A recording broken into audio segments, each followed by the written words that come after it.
masuk saat itu menjadi orang yang keenam yang masuk Islam.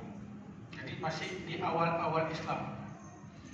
Nah, beliau ini ulamanya para sahabat Nabi SAW.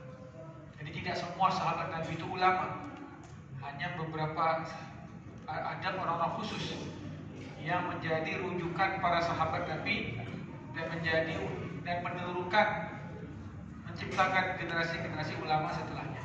Di antaranya adalah yang akan kita bahas pada malam ini, yaitu sosok Sayyidina Abdullah bin Mas'ud radhiyallahu anhu. Nama lengkap beliau adalah Abdullah bin Mas'ud bin Ghafil. Kalau singkatnya seperti itu. Tapi kalau kita mau panjangkan lagi, Abdullah bin Mas'ud bin Ghafil bin Habib bin Syabah bin Fakhr bin Hudail bin Mutrika bin Ilyas bin Mudhar bin Nizar. Nasabnya ketemu dengan Nabi itu di bin Mutrika bin Ilyas.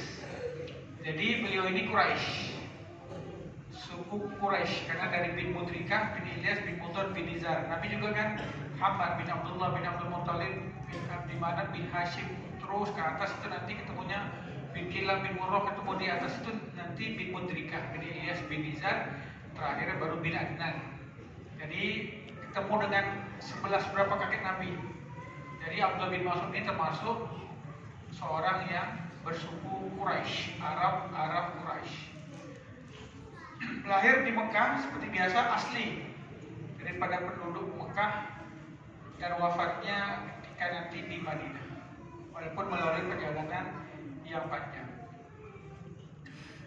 Beliau salah satu sahabat Nabi yang alim, faqih, ahli tafsir, ahli fikihnya, dan juga terutama di bidang tafsir sangat paham tentang Al-Quran. Itu di antara ada kelebihan dari Sayyidina Abdullah bin Mas'ud. Beliau juga sahabat yang merasakan dua hijrah. Hijrah pertama ke Habasyah, Ethiopia. Hijrah kedua adalah ke Madinah. Beliau juga sahabat Nabi yang mengikuti semua ghazawat, semua peperangan. Tidak ada satupun yang absen. Sayyidina Abdullah bin Mas'ud. Dan beliau termasuk sahabat yang paling banyak juga, termasuk walaupun di bawah Abu Hurairah, beliau termasuk sahabat yang paling banyak kita ambil hadisnya, sampai 840-an hadis lebih. Jadi maka kalau kita tidak, orang Indonesia itu nggak asing dengan Abdullah bin Mas'ud, maka banyak namakan anaknya Mas'ud, si Mas'ud. Nah, itu banyak kita lihat orang-orang Indonesia nama anaknya Mas'ud. Nah, kalau orang Jawa bilangnya Mas'ud. Itu orang Cilacap, karena saya kenal Kiai namanya Kiai Masmudi. Itu karena orang Cilacap bilang Ain Mu. Jadi memang nama beliau sangat dikenal. Karena memang Sayyidina Abdullah bin Mas'ud ini luar biasa, termasuk sahabat ulamanya para sahabat. Baik. Dan beliau juga menjadi qadhi ketika nanti di Kufah di Irak pada khilafah masa Sayyidina Umar bin Khattab. Dan wafatnya 2 tahun sebelum wafatnya Sayyidina Utsman bin Affan. Itu salah satu dari yang bisa kita jelaskan dengan Abdullah bin Mas'ud. Siapa istrinya? Istrinya juga seorang sahabiyah, seorang sahabat yang banyak juga meriwayatkan hadis. Namanya Zainab binti Abi Muawiyah As-Saqafiyah, seorang yang bernasab mulia dan juga termasuk sahabiyah yang banyak meriwayatkan hadis. Jadi suami istri ini ulama semua. Itu kelebihan dari Sayyidina Abdullah bin Mas'ud. Anaknya yang banyak, ada namanya Abdullah. Jadi ada namanya Abdurrahman dan namanya Abu Ubaidah. Bukan Abu Ubaidah bin Jarrah, bukan Pak. Namanya Abu Ubaidah.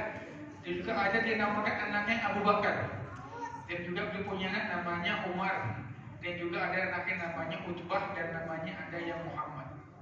Tapi yang terkenal dari hadis itu namanya Qasim. Makanya kunyah beliau adalah Abu Abdurrahman.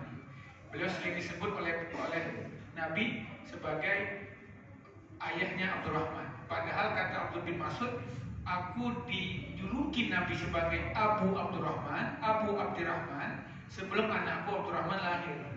Jadi belum punya anaknya, Nabi sudah nyebut dia, mana Bapak Abdurrahman. Maka itu disunahkan Pak.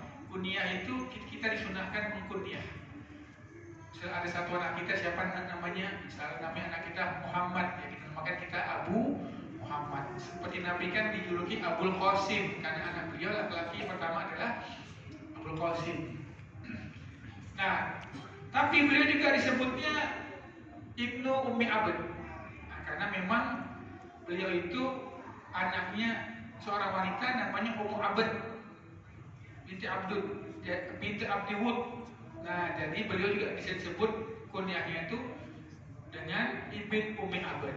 Nah, banyak kunyahnya. Kalau kata orang Arab, kasratul asma, banyak nama itu menunjukkan dicintai oleh, disayangi oleh orang lain. Kalau orang namanya banyak, itu berarti dicintai oleh masyarakat. Baik. Itu Sayyidina Abdullah bin Mas'ud radhiyallahu anhu. Beliau lahirnya adalah 594 di Mekah.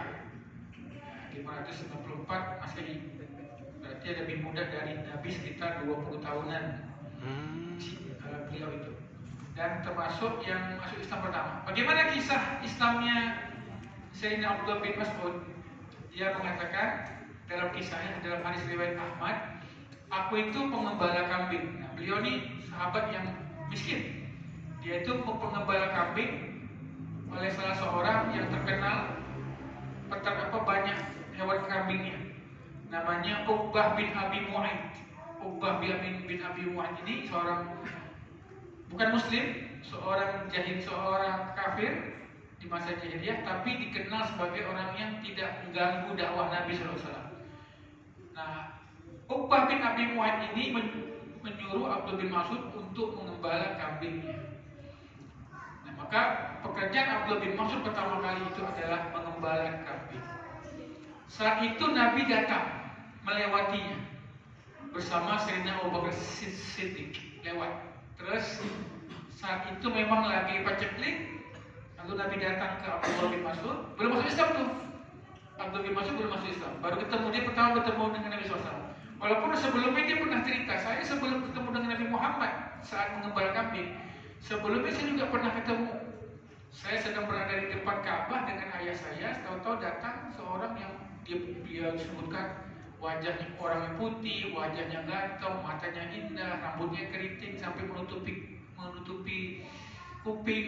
Ya kan Nabi kayak gitu sosoknya, bibirnya lebar, begitulah dia ceritakan Nabi SAW. Bersama istrinya lalu tawaf dengan anak perempuannya, tawaf di Ka'bah. Habis tawaf 7 kali, kemudian mereka berdoa. Lalu aku tanya, siapa orang ini? Saat itu ada paman Nabi Abbas sedang duduk. Terus siapa ini? Kata Abbas, ini keponakanku. Kok lain ya? Kok habis tawaf ngangkat tangan doa gitu? Iya, kata Ibnu Abbas. Ini juga baru kali ini ini adalah tata cara ibadah yang pertama kali dilakukan oleh keponakanku. Karena orang-orang jahiliyah nggak kayak gitu, Pak, tawafnya beda. Tawafnya nggak kayak Nabi, beda tuh. Memang mereka mengelilingi, tapi nggak ada ngelilingin terus berdoa gitu, nggak ada. Maka ya udah, bermaksud cuek aja. Nah, sampai akhirnya datanglah Nabi dan Abu Bakar Siddiq mampir ke, dia sedang mengembala kambing-kambing dari Uqbah bin Abi Mu'aid. Maka kata Nabi SAW, ada nggak susu kambing yang bisa kau berikan kepada kami untuk kami minum pada siang hari ini? Nabi kita saja, Pak, ini orang amanah nggak?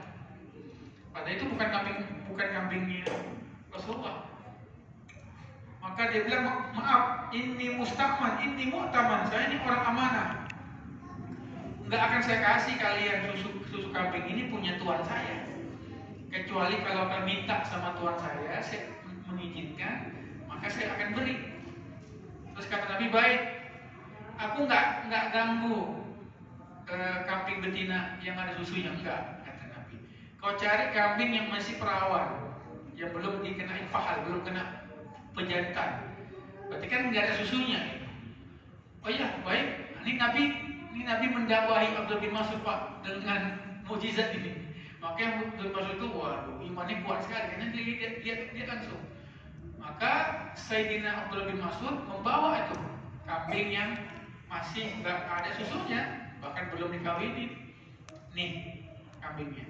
Baik, kemudian Nabi pun membaca Bismillahirrahmanirrahim, sama Nabi dipegang perutnya, langsung Pak itu perutnya kembung besar, keluar susu. Langsung sama Nabi diperah, diminum sama Nabi dan Abu Bakar Siddiq. Itu Abdullah bin Mas'ud bengong Pak. Terus akhirnya selesai minum sama Nabi dibacakan lagi, kurus lagi tuh Nabi, kayak gadis lagi, kurus lagi. Pergi Nabi, Abdullah bin Mas'ud mencik-cik kepala Pak, gimana itu? Nah, dia sangka apakah itu sihir? Karena emang terkenal Nabi kan penyihir, dianggap orang-orang jahiliyah itu. Bingung dia, merenung dia. Lalu dia mendatangi Nabi SAW.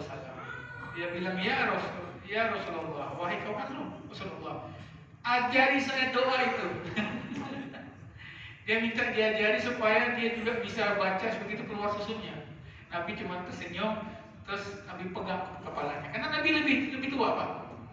Ya, kalau saat itu Nabi 40 ya lebih masuk sekitar 19, sekitar 17-an atau 18-an. Sama Nabi dipegang kepalanya. Lalu Nabi katakan, ya rahamukallah, fa innaka alimun mu'allimun. Semoga Allah memberi rahmat padamu wahai anak muda, kau nanti jadi orang alim dan kau nanti jadi guru pengajar. Kau menjadi guru-gurunya orang-orang. Begitu Nabi pergi, ya, terkesima Sayyidina Abdullah bin Mas'ud. Nabi sudah bilang nanti kau jadi orang alim. Akhirnya beliau mendatangi Nabi SAW, langsung bersyahadat. Saat itu kata Abdullah bin Mas'ud, aku adalah orang ke-6 yang masuk Islam.